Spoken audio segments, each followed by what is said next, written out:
this right here.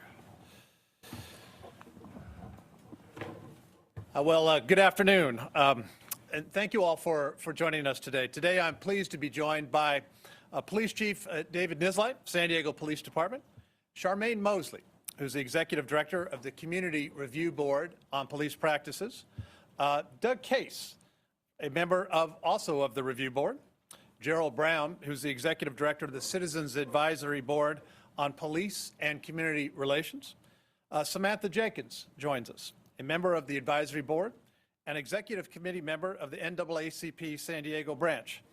Stephen Gross also joins us. He is Chair of the Human Relations Commission.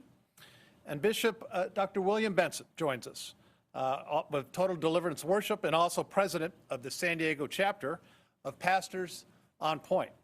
I also want to acknowledge, as I begin, Francine Maxwell, who's President of the NAACP of San Diego. She was not able to join us this afternoon, but she has been a very integral part of the conversation that has led to today. Today, we are here to announce two new standalone policies that will help San Diego police officers, help reduce the use of force, further embrace the highest standards of accountability, increase public trust, and protect against the unnecessary loss of life. 3 weeks ago, I called for a series of community meetings to gather public feedback on community and police relations. A couple of questions that we all asked and put around the table. How can we increase trust? How can we enhance transparency and accountability? How can we move forward as a community? Those meetings culminated with really one unified message. The way in which police officers use force is a top issue. And that wasn't new information. In fact, since last year, 3 of the city's boards and commissions had been in consultation with community groups on this very issue. Some of these groups, which are represented here this afternoon. And earlier this month, each board voted and approved recommendations that would require officers to use de-escalation techniques to calm situations and intervene if they see an officer using excessive force. The San Diego Human Relations Commission has approved it. The Community Review Board on Police Practices has approved it. And the Citizens Advisory Board on Police and Community Relations has approved it. Today we are pleased to announce that the San Diego Police Department has approved it and is putting it into action. Let me be clear. It's not as though the SDPD was operating without de-escalation tactics before. But now the department has separate, expanded, and standalone policies that don't just suggest de-escalation, they require it. And I want to give an overview of these changes and then turn it over to the chief and some of our speakers. As I mentioned, first, SDPD now has a standalone policy to de-escalate the use of force. It requires officers, when safe and reasonable, to use techniques that can resolve situations, either through lower levels of force or no force at all. That is important because de-escalation tactics help officers to diffuse a situation, enhance, obviously, their officers and the public's safety. And it lessens unintended consequences. And as a result, of course, can result in lives saved. De-escalation steps include things like creating a buffer zone between an officer and a subject to help reduce tensions, or calling on specialized resources such as the Psychiatric Emergency Response Team. These policies are meant to protect the officer as much as the subject and prevent escalation whenever possible before force is used. I want to be clear, force should always be the last option. But SDPD can still use reasonable force levels if de-escalation tactics do not work. The second change is officer intervention. This policy complements the first, and I think is just as important. SDPD now has a new standalone policy outlining an officer's duty to intervene. This policy requires officers to step in if another officer is using unreasonable force, and it mandates that they report the incident to a supervisor. This is a policy that will help make sure that what happened in Minneapolis does not happen here in San Diego. SDPD operates under a culture of excellence. I insist upon it. Chief Nisleit insists upon it. And I mean it when I say SDPD has some of the best men and women in the country that are proudly serving our city and our department. And this policy codifies what our department already believes. Protection and preservation of human life is the #1 goal. The actions of one officer can impact all officers. The actions of one officer can impact all communities. So if the actions of one officer go too far, every officer has a vested interest in making sure that it does not. These changes do not represent the crossing of a finish line, but they do represent the bottom line, the foundation of trust that all of us are working to build upon and improve upon. They are part of a lasting, continued conversation between our police department and the community.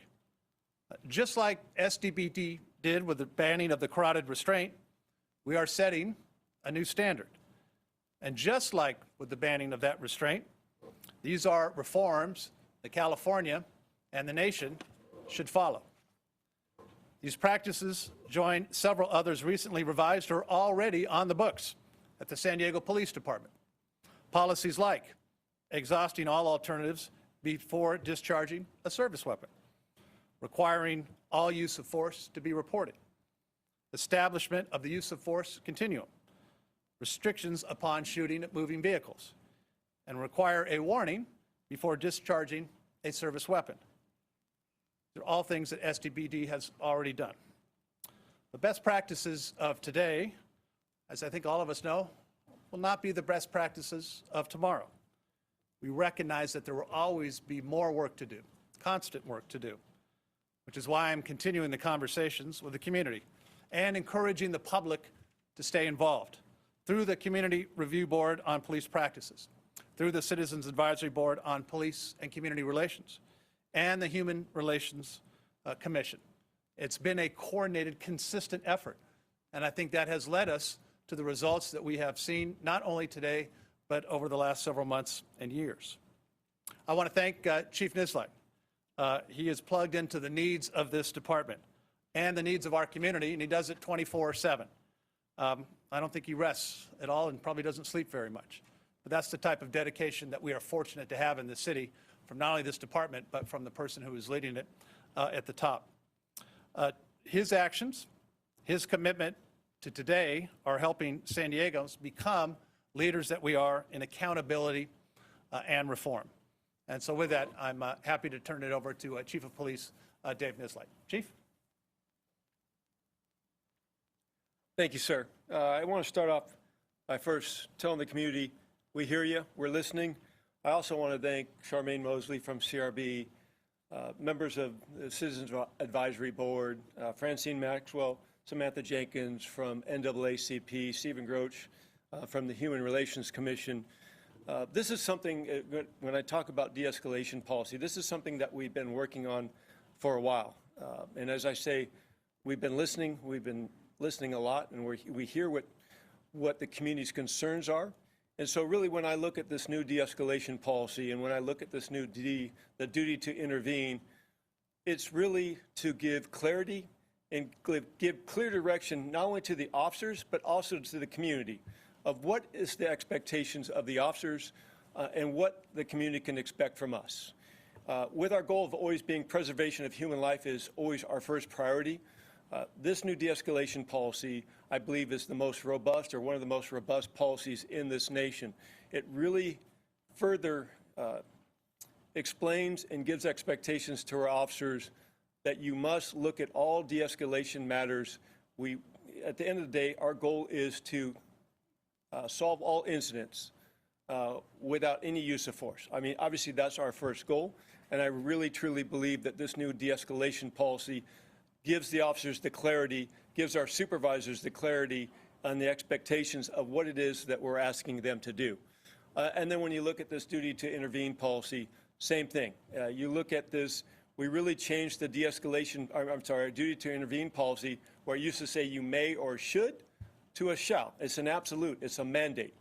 That if an officer sees an officer using force that is unreasonable for the resistance that they're trying to overcome, that the officer must intervene. And that intervene could be in a method of first a verbal, to an actual touching, to an actual restraining. And it's spelled out in that policy. And again, I believe this policy is one of the most robust in the nation.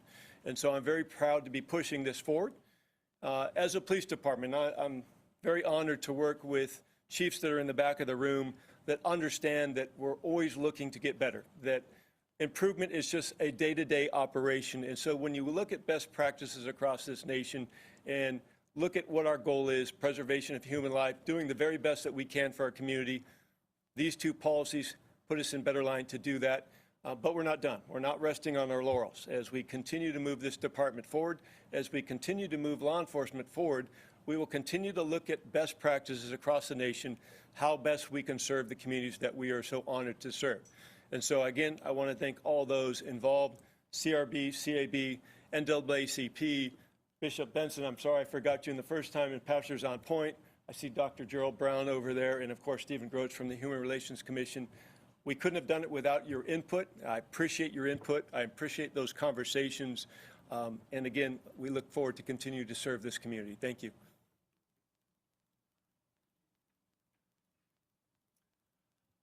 Thank you, Chief. Next, I'd like to introduce Doug Case, who is representing the Community Review Board on police practices and who's been a real strong voice in the community in this area. Doug, thank you for all of your hard work and support. I would like to thank Mayor Faulconer and Chief Nisleit for moving quickly to respond to the voices of the community by adopting nationally recognized best policies and practices shown to reduce police force. I want to speak specifically to the de-escalation policy. At the emergency meeting of the Community Review Board on Police Practices earlier this month, the board made a strong recommendation that the SDPD de-escalation policy needed to be more robust and clearly state that de-escalation is a requirement when appropriate and safe. Officers who have the opportunity to de-escalate and neglect to do so should be held accountable. The new policy announced today meets those expectations. Over the years, the CRB has reviewed multiple cases where the use of force could have been avoided had the officers slowed things down and attempted to communicate effectively and calmly with the subject. In some cases, the approach of the officers actually escalated the situation.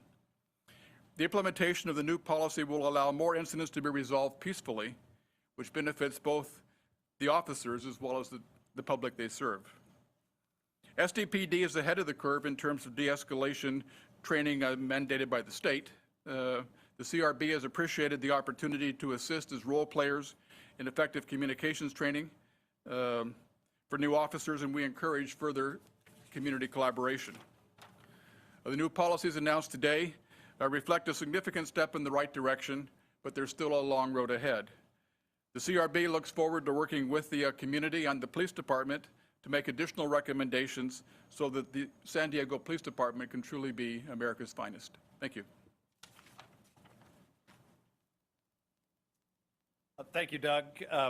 Next, I'd like to invite up Samantha Jenkins, who is representing the Citizens Advisory Board on Police and Community Relations, as well as the NAACP. Samantha, thank you for being here. Good afternoon. Today, as Mayor said, I'm here representing both the CAB and the NAACP, and I'd like to first speak as a representative of the CAB. Today, the CAB commends Mayor Faulconer and SDPD Chief Nisleit for recognizing the current moment in San Diego as an impetus for addressing long-held community concerns about policing, practices, and policies. The adoption of Campaign Zero's 8 Can't Wait recommendations are recognized by the board as being a substantive first step with San Diego's stakeholders. These changes reflect both the proposals and recommendations that have been put forth by the board during their 2 years of focused work in this area. The board looks forward to continued partnership regarding these changes, as well as others that we hope will be embraced soon. Now, speaking on behalf of the NAACP, I thank both Mayor Faulconer and Chief Nisleit for adopting Campaign Zero's 8 Can't Wait recommendations. Additionally, because we recognize that police officers are sworn to protect citizens from harm, we appreciate that the department has added new language regarding an officer's duty to intervene. This new level of built-in accountability will hopefully usher in a new culture of policing in San Diego. We recognize that policies presented today will serve as a valuable starting point for continued conversation and work towards improving both public trust and safety in our communities. We look forward to being an ongoing partner in that work.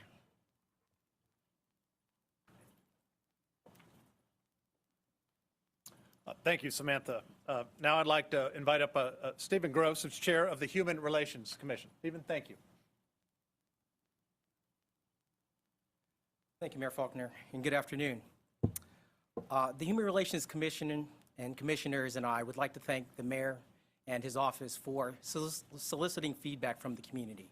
In addition to that, we'd like to thank Chief Nisleit and his command staff for listening to the community and adopting what our recommendations actually are. The proposed recommendations from the community will help to increase oversight and to help continue to guide future discussion between the community and the police department. We believe that community engagement is the building block and a path forward between the community and the police department, and will help build a strong relationship between SDPD and the community that it serves. The HRC wants to thank you all. Thank you. And finally, I'd like to invite up Bishop William Besson. Bishop, thank you for all of your help and support, your active engagement with our city, with the community, and always being there for the city. Bishop? Good afternoon. It's an honor and a privilege for me to be here on this afternoon to celebrate the beginning of the hard work that was needed and necessary for our community. It is obvious that the San Diego Police Department, under the direction of Chief Nisleit, has heard the petitions of the community. Community, your voices have been heard. We thank our mayor for creating a forum of community involvement people that has the heartbeat of the community to make this one San Diego. Mayor, we thank you. Community, we know you asking for much more, and we know there's a lot of hard work that needs to go into this. But this has to be celebrated as us going forward. Once again, San Diego is now the footprint of what many cities and states will be doing as we begin to add more robust and more constructed comments to our de-escalation training process. We thank God for everyone that has been a part of this, and community, keep speaking. We hear your voice, and I believe that our mayor and our police chief, as well as our police officer, are willing to make this really San Diego's finest. Thank you. Thank you, Bishop. Thank you, Bishop. That concludes our remarks, and we're happy to answer any questions. I don't know if there's any questions online or through the speaker. One question today from Brandon Lewis with CBS 8. This question is for Chief Nisleit. How did the SDPOA react to these changes, and did they have to agree before they were implemented? Great question. Thank you.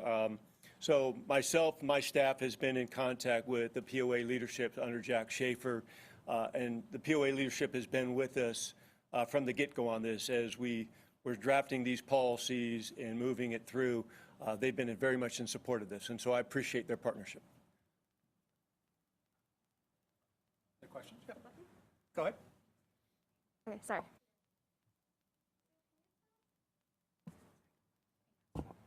No, it is. Okay.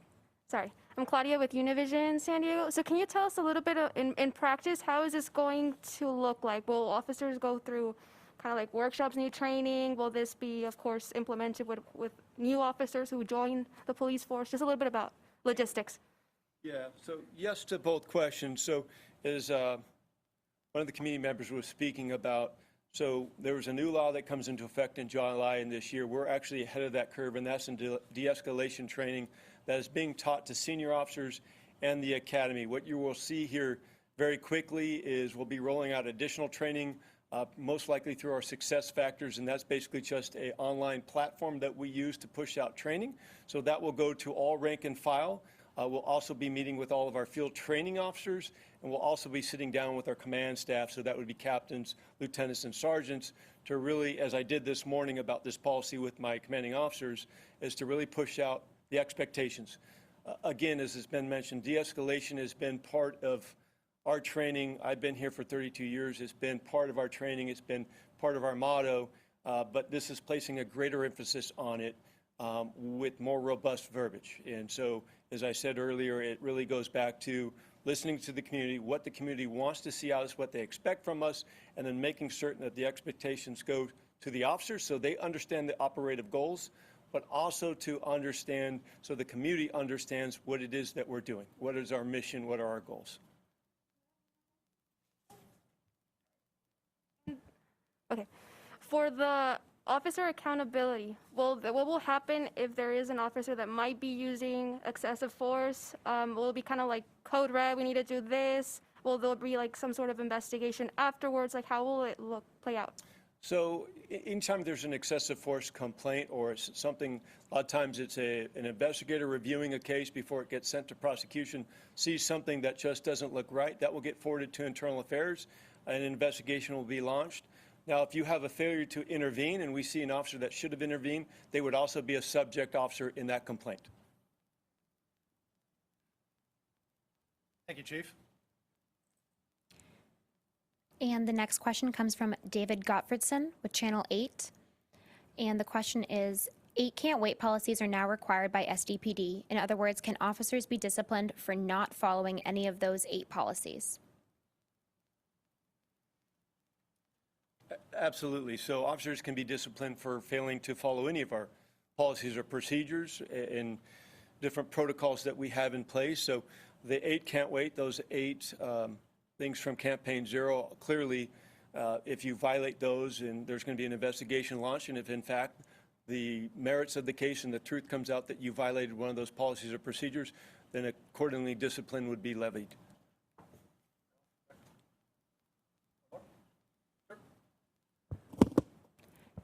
And the final question is for Bishop Benson. Okay. From Brandon Lewis with CBS 8. Bishop? Question is, sir, you mentioned hard work is still needed. What efforts are underway to maintain the dialogue? Well, I'm honored to mention the group of community leaders that the mayor has put together along with Chief Nisleit to review at some of the recommendations from the Community Review Board as well as other community members. So it's an ongoing work, but the good thing about it is that the people that our mayor and chief has selected are people who are willing to work together to make us have a great San Diego. I believe that was our last question. Again, I want to thank all the representatives of the community that you've heard from this afternoon. All of the hard work that has gone into getting to not just this point, but along this continuum as we continue to invest in our men and women out there working to serve the public, and very clear expectations on what we expect as a city, what we expect as a department. Again, Chief, thank you for all of your hard work and all the men and women that are here today. This concludes today's press conference. We'll still be available for any questions one-on-one that any may have. Thank you.